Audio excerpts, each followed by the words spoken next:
Hi, I'm Sarika Benjamin and welcome back to my channel Benji's Home Cooking. A very happy Father's Day to all the fathers watching our video. Today's recipe is dedicated to all the fathers, a very special recipe that I have learned from my father. When I started my YouTube channel a month and a half back, I had marked Father's Day as a day when I would post the recipe, this particular recipe of mutton curry, which is like an inheritance from my dad. All our family members have learned how to make this. It's a very aromatic, a special recipe. We've enjoyed it as a family. It's really unfortunate though that on 28th of May last month, my father passed away due to COVID-19. He's not here to see this video anymore, but it is my tribute to him. To tell you a little about my father, he was a foodie. He loved to eat. He loved spicy food. He loved oily food. He loved to feed others. He loved to cook himself. And I have inherited the cooking quality from him, which I'm very proud of. And today I bring to you this recipe that I have learnt and I have enjoyed as a child. And I hope that as you see this recipe, as you attempt to make it, you will enjoy it too. So this is a special tribute on Father's Day to my father. If you've enjoyed this video, like, share and subscribe. And don't forget to press the bell icon so you are notified every time we upload our easy, doable and tasty recipe.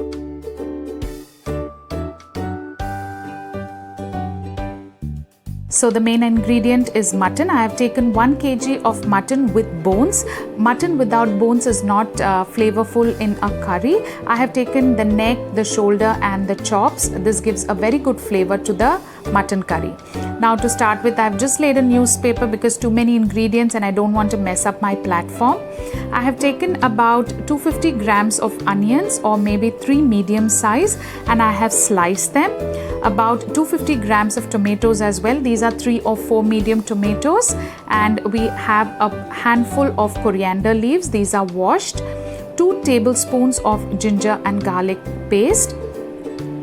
Apart from that, in dry spices and masalas, I have taken 4 cloves, 4 cardamoms, these are whole spices, a piece of cinnamon and 2 bay leaves. Then I have about a tablespoon of Kasoori methi. Kasoori methi gives a good flavor in this curry. 2 tablespoons of chili powder, 2 tablespoons of coriander powder, a teaspoon of garam masala and quarter teaspoon of turmeric powder. You can adjust the spice as you like. Now some more dry ingredients that need to be ground. This is desiccated coconut. I have made this at home. I've taken fresh coconut and made it into desiccated coconut. You can find the recipe in the link below. I have made it at home. Then we have about 2 tablespoons of peanuts. These are already roasted and without skin. Then about a tablespoon of sesame seeds. If you are allergic to any nuts, you may feel free to skip this, but this is a good masala blend that we use in this curry. So first we are going to dry roast our peanuts, sesame seeds and the desiccated coconut. I've heated a pan on a very low flame.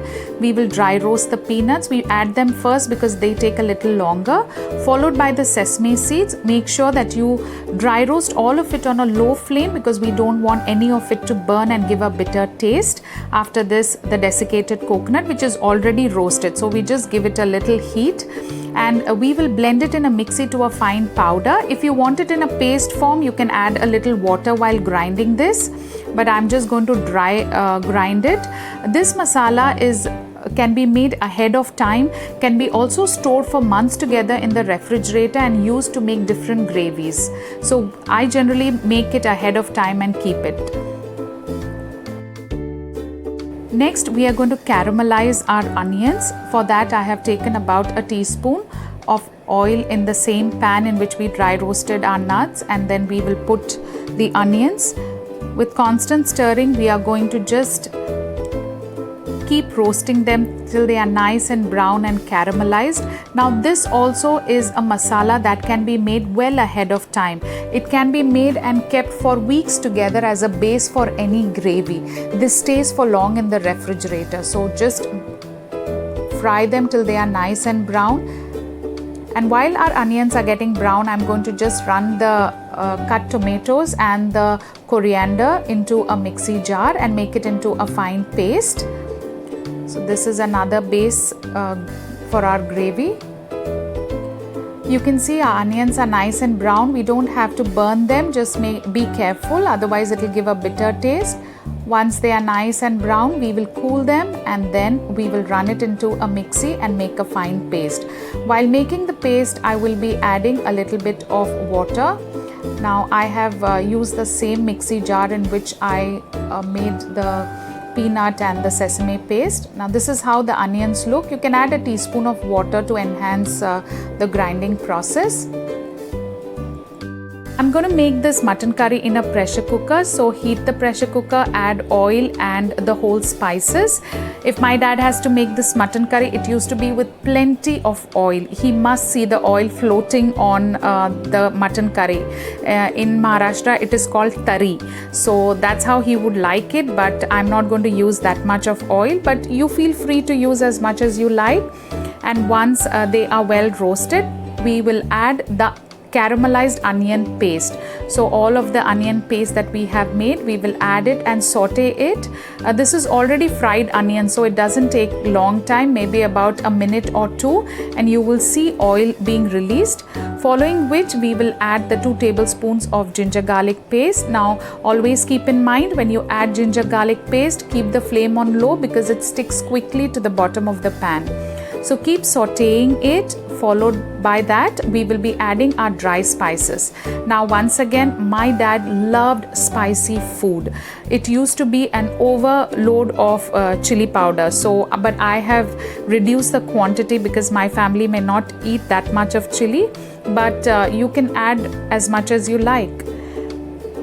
We are now adding the peanut, sesame seed and desiccated coconut paste. Mix it well and roast it. This is also roasted earlier, so it doesn't take a long time to get mixed well and sauteed. Following this, we will add the tomato and coriander leaves paste, and we are going to just saute all of this masala till they are well blended with each other. You have seen I have taken different kinds of masalas. We have the dry spices, the powdered spices, the onion, the tomatoes. Now some green chillies and curry leaves. I forgot to show this in the ingredient list, but I've just added this now. And saute all of this masala well. We want the raw smell to go because the tomatoes are not fried earlier. They only get fried in this oil. Now once the oil releases, we are going to add our meat. We have washed the meat 2 to 3 times, drained all the water, and now we will fry the meat well till the masala coats it.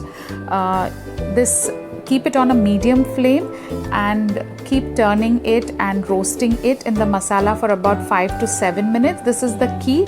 My father always insisted on roasting every masala very well, and I follow it till this day. Salt to taste, of course. And once the meat is roasted for about 5 to 7 minutes, you can take even 10 minutes. Add Kasoori methi.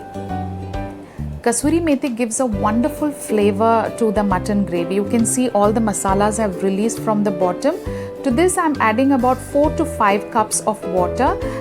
Make sure that there is no masala left in your mixie jars. All the flavors we want to use it. So I have just poured that water from the mixie into the mutton.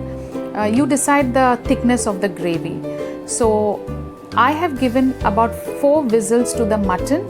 And after the pressure cooker is cooled, this is how it looks. The mutton is nice, tender and well cooked. The aroma is fantastic. It reminds me of my childhood.